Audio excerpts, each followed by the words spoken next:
Notre secours est dans le nom du Seigneur. Nous arrivons à la fin du livre de Samuel. Et la lecture d'aujourd'hui va être longue au point que j'aurai pas le temps de la commenter comme je le souhaiterais. Alors, on arrête de râler. Si la lecture est longue aujourd'hui, c'est parce que ça n'avait aucun sens de séparer les deux chapitres que vous allez entendre l'un tout de suite après l'autre, qui va être David allant se réfugier du côté des ennemis. Souvenez-vous, c'est toujours nos bandes d'apirous qui se vendent au plus offrant parce que c'était la vie à cette époque-là. Et ensuite, dernier chapitre, ça fera 3 chapitres aujourd'hui, l'épilogue du livre de Samuel.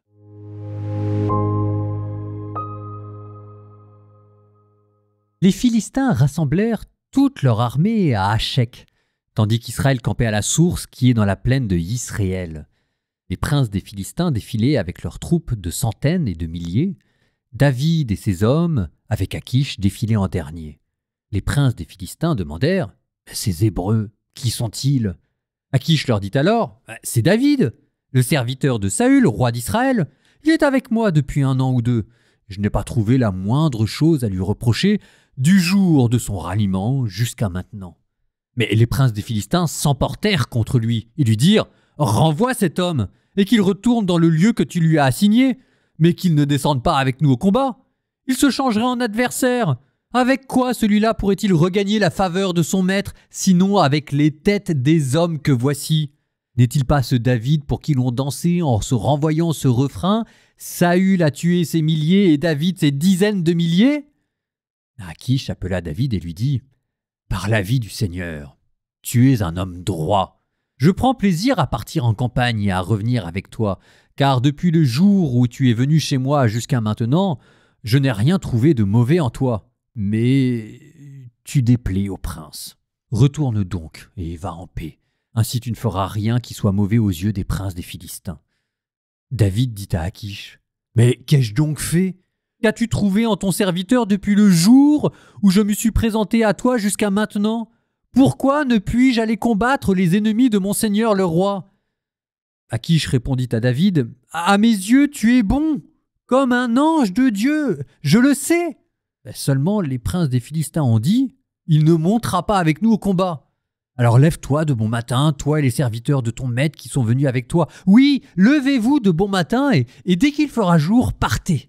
David se leva tôt, lui et ses hommes, pour partir de bon matin et retourner au pays des Philistins. Quant aux Philistins, ils se dirigèrent vers la plaine de Yisraël. Lorsque David et ses hommes arrivèrent à Siklag le 3e jour, des Amalécites venaient de faire une incursion dans le Néguev et à Siklag. Ils avaient dévasté Siklag et l'avaient incendié. Ils avaient réduit en captivité les femmes qui s'y trouvaient, sans tuer personne, ni petit ni grand, et les avaient tous emmenés en continuant leur chemin. David et ses hommes arrivèrent donc à la ville. Ils virent qu'elle était incendiée et que leurs femmes, leurs fils et leurs filles étaient emmenés en captivité. Alors David et les gens qui étaient avec lui poussèrent des cris et pleurèrent jusqu'à n'avoir plus la force de pleurer. Les 2 femmes de David avaient été emmenées captives, Ahinoam de Yisraël et Abigaïl, femme de Nabal de Carmel. David fut dans une grande angoisse, car les gens parlaient de le lapider, tous étant remplis d'amertume à cause de leurs fils et de leurs filles.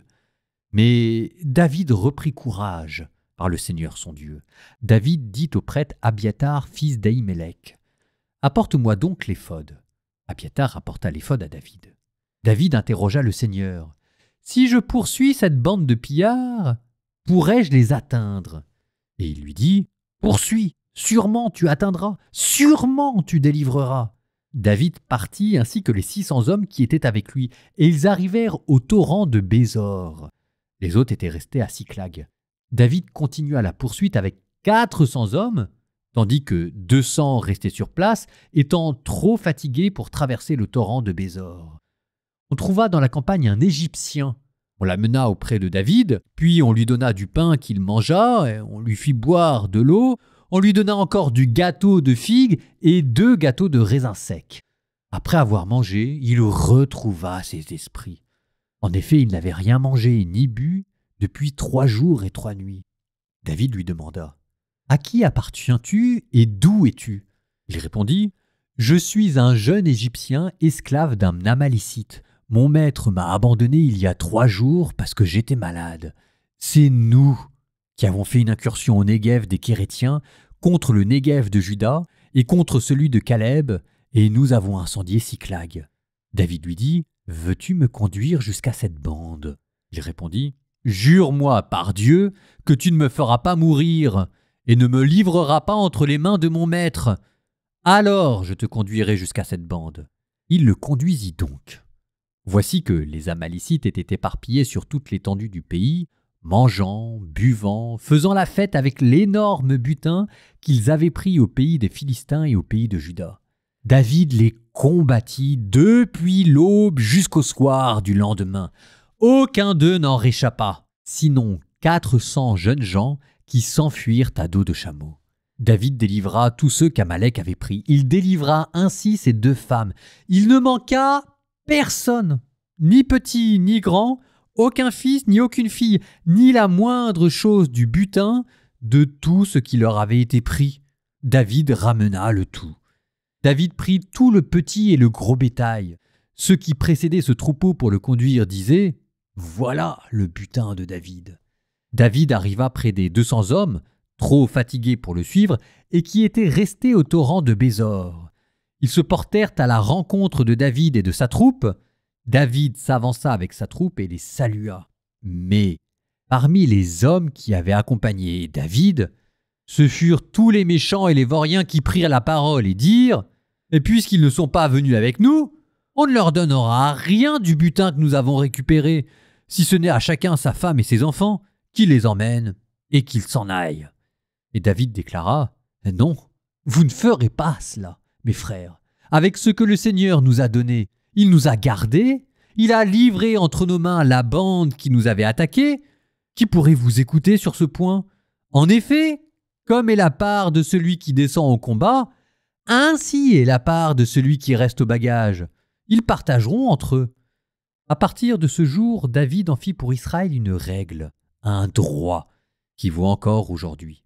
Arrivé à Siclag, David envoya des parts de butin aux anciens de Juda, ses proches, avec ce message « Pour vous, comme en bénédiction, voici une part du butin pris sur les ennemis du Seigneur. » Il en envoya aussi à ceux de Béthel, à ceux de Ramoth du Néguev, à ceux de Yatir, à ceux d'Aroer, à ceux de Shiphémoth, à ceux d'Eshtemoa, à ceux de Rakal, à ceux des villes des Yéréméélites, à ceux des villes des Kénites, à ceux de Horma, à ceux de Bor-Achan, à ceux d'Atak, à ceux d'Hébron, et de tous les lieux où David et ses hommes étaient passés.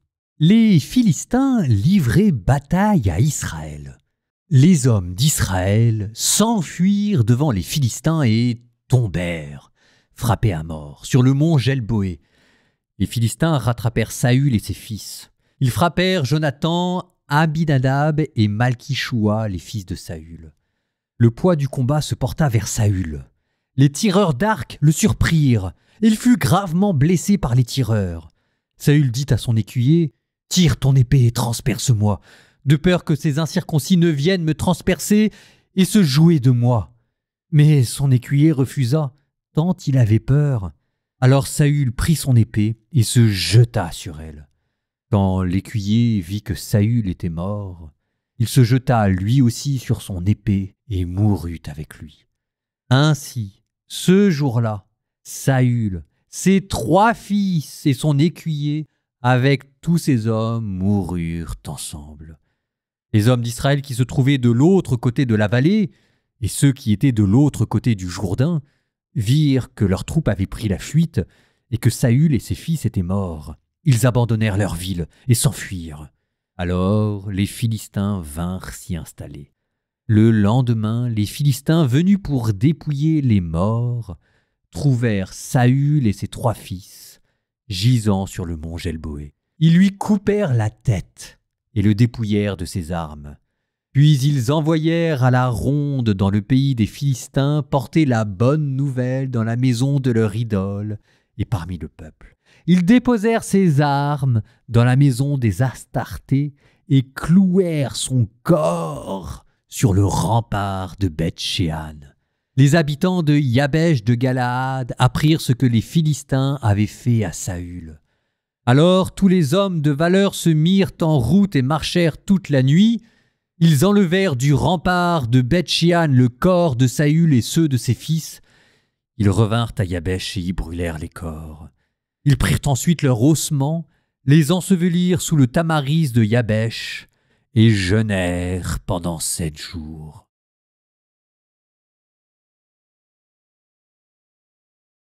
La mort de Saül. Vous aviez vu, le dernier chapitre, le naufrage psychologique de Saül qui tombe aux pieds d'une sorcière et qui ici arrive plus ou moins à se ressaisir. Alors on l'imagine tremblant de peur, mais quand même se ressaisissant pour mener un dernier combat, un dernier baroud d'honneur, parce que c'est de ça dont il s'agit. Il n'a pas l'espoir de gagner cette guerre. D'ailleurs, c'est peut-être le signe qu'il ne fallait pas la faire. Mais n'empêche qu'il n'a pas hésité à risquer sa vie pour son pays une dernière fois. De manière dramatique, vous avez vu le combat qui se rapprochait de lui, d'abord les hommes qui s'enfuient, ensuite la mort qui touche ses 3 fils, et puis ensuite lui qui est atteint par une flèche. Mais Saül ne tombe pas aux mains de l'ennemi, il n'y a que lui-même qui peut se donner la mort. Alors évidemment, le suicide est considéré comme un péché et un péché mortel. N'empêche que Saül savait le destin qui l'attendait. Non seulement il avait perdu la bataille, mais il savait qu'il allait mourir. Et en plus, il savait qu'il allait être torturé avant de mourir par les Philistins. Alors, je sais bien que les commentaires ici se plaisent à souligner comment le suicide de Saül est le signe de sa réprobation et comment il commet l'irréparable, ne mettant pas sa foi en Dieu. N'empêche que moi, je ne peux pas m'empêcher quand même d'avoir un peu mal pour lui. En attendant, avec Saül périt le premier royaume israélite, et vous avez entendu comment, à la fin de la bataille, les Philistins arrivent pour occuper les territoires que Saül détenait, et puis les hommes de Yabesh, de Galaad, qui parviennent à dérober le corps de Saül pour lui rendre les derniers hommages. Et là, avec eux, on ne peut pas s'empêcher de verser une petite larme d'émotion. Souvenez-vous, Yabesh de Galaad, c'était une des premières guerres de Saül dont il avait pris l'initiative alors que personne ne voulait les sauver. Il n'y a pas eu que du mal dans le règne de Saül. Et c'est là-dessus aussi qu'insiste ce dernier chapitre. Psaume 76. Vers Dieu, je crie mon appel. Je crie vers Dieu qu'il m'entende. Au jour de la détresse, je cherche le Seigneur. La nuit, je tends les mains, sans relâche. Mon âme refuse le réconfort. Je me souviens de Dieu, je me plains, je médite, et mon esprit défaille. Tu refuses à mes yeux le sommeil, je me trouble, incapable de parler. Je pense aux jours d'autrefois, aux années de jadis. La nuit, je me souviens de mon chant, je médite en mon cœur et mon esprit s'interroge. Le Seigneur ne fera-t-il que rejeter? Ne sera-t-il plus jamais favorable? Son amour a-t-il donc disparu? S'est-elle éteinte d'âge en âge la parole? Dieu oublierait-il d'avoir pitié? Dans sa colère, a-t-il fermé ses entrailles? J'ai dit, une chose me fait mal. La droite du Très-Haut a changé.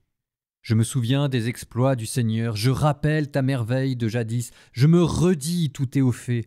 Sur tes exploits, je médite. Dieu, la sainteté est ton chemin. Quel Dieu est grand comme Dieu! Tu es le Dieu qui accomplit les merveilles, qui fait connaître chez les peuples ta force. Tu rachetas ton peuple avec puissance, les descendants de Jacob et de Joseph. Les eaux en te voyant, Seigneur, les eaux en te voyant tremblèrent. L'abîme lui-même a frémi. Les nuages déversèrent leurs eaux, les nuées donnèrent de la voix, la foudre frappait de toutes parts. Au roulement de ta voix qui tonnait, tes éclairs illuminèrent le monde. La terre s'agita et frémit. Par la mer passait ton chemin, tes sentiers par les eaux profondes, et nul n'en connaît la trace. Tu as conduit comme un troupeau ton peuple, par la main de Moïse et d'Aaron.